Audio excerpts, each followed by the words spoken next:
All right, hi everyone. I'm Mike Stone. I work at Chaos Labs. I lead Perps at Chaos Labs. If you're not familiar with Chaos Labs, all good. Okay. If you're not familiar with Chaos Labs, we run risk for Jupiter. Um, Now, today we're going to be talking about a few things. We're going to be talking about Edge, which you may be familiar with, the Oracle protocol. We're going to be talking about specifically the risk oracle we offer, the problem it solves, the current process for making risk parameter recommendations. We'll talk about this risk oracle and then specifically how we're going to make OICAP recommendations via this risk oracle. So the Edge oracle offers three different products, but two that we'll talk about today. The first is the price oracle. This is the main oracle used for perps. So it powers whenever you're making a trade on perps, you're using edge pricing. And then also want to talk about risk oracles, which is a new concept pioneered by Chaos Labs and the Edge Oracle. And I'll tell you how Jupyter is going to be using it. It's really exciting. So the idea behind, I guess, as a risk provider, the question we're always asking ourselves is, if a certain scenario happens, how does it impact the protocol? In this case, Jupyter, of course. And what should Jupyter do when this thing arises? So an example of this is some black swan event, a stablecoin depeg, maybe market shift in a major way, high or low utilization. How should Jupyter, the Perps protocol, respond to these scenarios? And more specifically, what actions should they take when these things arise? So do you update a certain parameter? What toggles do you have, and what should you adjust to adapt? And ultimately, what we're trying to do is prevent you from showing up on like Rect or the front page of CoinDesk, because there was some exploit or something really bad happened. Our job is to prevent this from happening, and the goal of the Risk Oracle is to um, further prevent things like this. So that went backwards. So um, when we're constantly monitoring everything going on in Jupyter Perps, and while we're monitoring these things, we're looking at very specific parameters, how the markets are moving, and if we should ever make adjustments to those parameters. Now, when there is a parameter that needs to be adjusted, this is generally what the flow looks like. We have systems running on our side. Those systems detect certain events. These models run. We perform some analysis when things trigger. We may need to make a recommendation to Jupyter to say, update this or that. We'll share a recommendation with Jupyter in the community. You may have seen these on the Jupyter forum. It may go through some governance process and review, and then there's some transaction that updates some state, and ultimately the parameters updated, and we're in a better place. But as you may be able to tell, this is a process that can take days. And another goal and result of using something like a risk oracle is you're taking something that took days and you can turn it into something that takes minutes to update, and the result being you're adapting to the market dynamically in real time. So what exactly is the Edge Risk Oracle? I think I've kind of already described it, but the Edge Risk Oracle serves optimized risk parameters to DeFi protocols based on these ongoing economic simulations that we run. That's the purpose of this. So I want to kind of go deeper into what this exactly looks like, because right now it just looks like a bunch of words. So there's four components or considerations that you should think about when you're thinking about this risk oracle.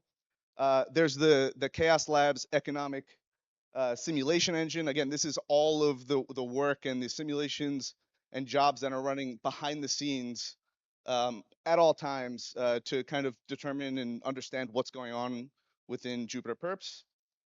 There's a Risk Oracle API or program or contract, and this is an API that serves recommendations based on the current state of the market, which is really important. There's a keeper that's going to be watching this API and listening and reacting to these to the recommendations that are made. And then there's of course the protocol itself, Jupyter, that needs to be updated accordingly. So the flow for a risk oracle based on these different pieces is This simulation engine is running. It'll determine that some event happened, and it'll send a recommendation or post a recommendation to this API. Now, Jupyter, the Jupyter Keeper specifically, will be listening to these updates that are sent to the API. It'll consume them, process them, and then update the parameters on the programs themselves. And as a result, again, you're dynamically adjusting to the market. Now, the first parameter that we're going to be automating via the Risk Oracle is open interest caps. So for those not familiar with this specific concept, it's the maximum global open interest allowed in a market. And the purpose of the cap is to prevent any form of market manipulation to happen while supporting organic trading and activity and protecting LPs. So when we're thinking about the methodology behind these open interest cap automations, what we want to ensure is that the cost of any form of manipulation by some attacker is always greater than the revenue they'd earn from performing the attack.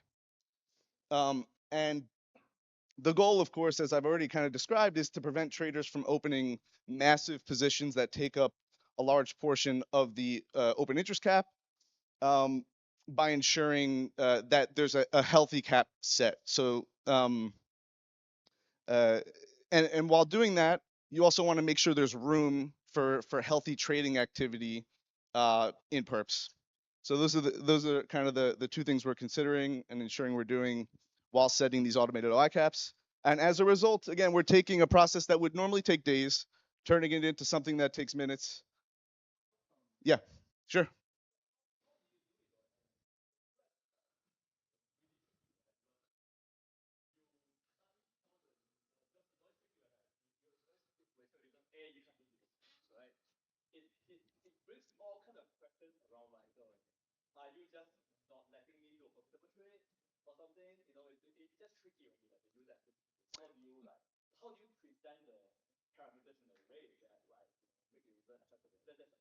So the question is, how do you present the parameters in a way that still allows traders to trade or open big positions? Is that, do I have that right?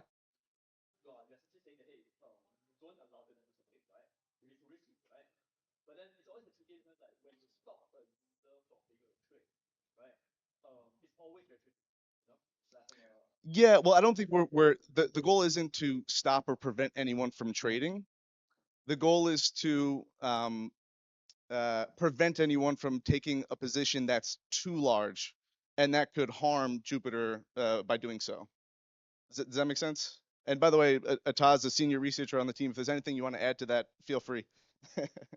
But do I have that covered? Awesome. Does that make sense? Does that answer your question? Oh, well, it would be through the API. Um, so I don't know that this is something like a trader would actively see because it's happening in the background. See what I mean? Um, we can go, but Ataf, if you want to add anything, feel free.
Awesome. Thanks, Ata.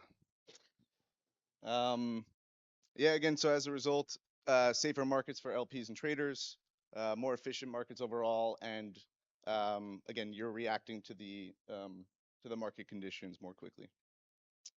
And that's it. Thank you. If you want to get in touch, come up to me, or that's my Telegram. Thanks.